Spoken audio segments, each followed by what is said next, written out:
کے آخری کناروں تک جماعتوں نے پہنچ کر اذانیں دی ہیں، نمازیں پڑھی۔ ناروے کے اوپر ہے north pole end of the world, جہاں آگے آبادی ختم ہے، پانی ہے۔ تو ہم گئے ناروے پچھلے سال، تو اس سے پچھلے سال، تو میں نے وہاں کے ساتھیوں سے کہا بھائی میں نے وہاں جانا ہے۔ وہ کہنے لگے ہم تو یہاں رہتے ہیں، ہم وہاں کبھی نہیں گئے، تو آپ نے کیا کرنا ہے؟ میں نے کہا ادھر جا کے اذان دینی ہے، نماز پڑھنی، دعوت دینی۔ اللہ کے نبی کی بات ہے کہ دنیا کے آخری کنارے تک اللہ میری بات پہنچائے گا۔ بس یہ شوق ہے کہ مجھ سے پہلے بھی لوگ پہنچے ہوں گے، پر میں بھی ان میں شامل ہونا چاہتا ہوں کہ میں کہوں کہ یا رسول اللہ، میری ملاقات ہو تو یا رسول اللہ میں نے آپ کا نام اس آخری کنارے پر بھی لیا تھا۔ تو وہ پھر مجھے ڈرانے لگے، 2 گھنٹے کی فلائٹ ہے، 4 گھنٹے کی ڈرائیو ہے، آپ تھک جائیں گے۔ میں کہا نہیں، جانا ضرور ہے، ہماری ادھر تھی تو نہیں تشکیل پر، میں نے جانا ضرور ہے۔ تو خیر 2-4 ساتھی وہاں کے لیے کچھ اپنے وہاں سے ہم 2 گھنٹے کا سفر کر کے پہنچے۔ پھر وہاں سے آگے، وہاں ایک چھوٹا سا شہر تھا آلٹا، تو میں دیکھ کے حیران ہو گیا، وہ بالکل ٹاپ پر ہے۔ وہاں 2 مہینے سورج نکلتا نہیں، دسمبر جنوری، اور 2 مہینے سورج ڈوبتا نہیں، جون جولائی، یہ 2 مہینے ڈوبتا نہیں۔ تو وہ آلٹا دنیا کا آخری شہر ہے نارتھ میں، وہاں سے روزہ جماعتیں نکلی ہوئی تھی، اور وہاں گشت ہو رہا تھا، اور وہاں تعلیم ہو رہی تھی۔ کون تھے وہاں؟ صومالیہ کے مسلمان۔ صومالیین جب نکلے تو مائگریٹ ہوئے تو مختلف جگہوں پہ آباد ہوئے۔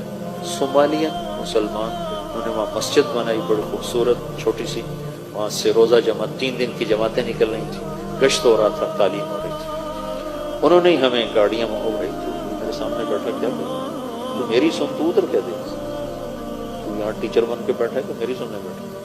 اچھا پھر میری سن۔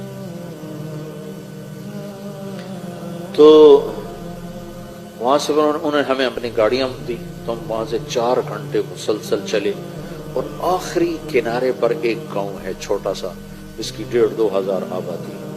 تو اس میں جو پہلا مسلمان ہمیں ملا، اس نے کہا میرے 10 دن تبلیغ میں لگے ہو۔ پھر وہاں سے ہم آگے 1.25 گھنٹے کا آگے سفر تھا، اس گاؤں سے آگے 1.25 گھنٹے کا سفر تھا۔ تو اس وقت کوئی رات کے 12 بج رہے تھے اور سورج ابھی کھڑا تھا، 4 اگست تھا، تو اگست میں سورج ڈوبنا شروع ہو جاتا، تمہارے پہنچتے پہنچتے سورج ڈوب گیا۔ تو پتہ چلا کہ 25 منٹ کے بعد سورج نکل آئے گا، صرف 20 منٹ اس نے ڈوبنا ہے، پھر نکل آنا ہے۔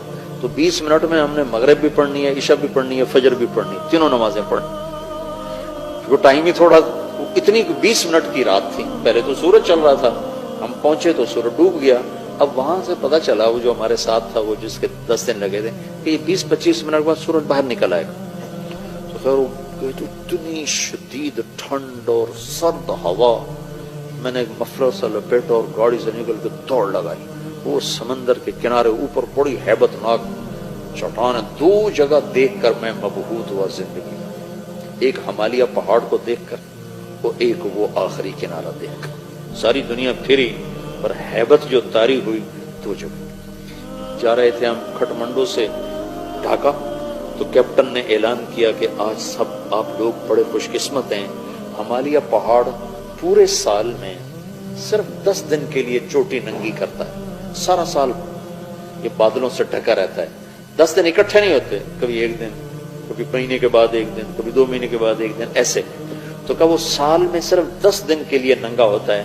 آج ہمالیہ پہاڑ سے بادل کوئی نہیں، آپ دیکھ سکتے ہیں، آپ یقین مانو۔ میں ادھر بیٹھا تھا، اعلان سن کے ادھر گیا دوسری کھڑکی تھا، تو دیکھ کر میں ایسے ہو، ایسی ہیبت میرے اوپر طاری، والجبال اوتادا، اور ہم نے پہاڑوں کو کیل بنا کے گاڑ دیا۔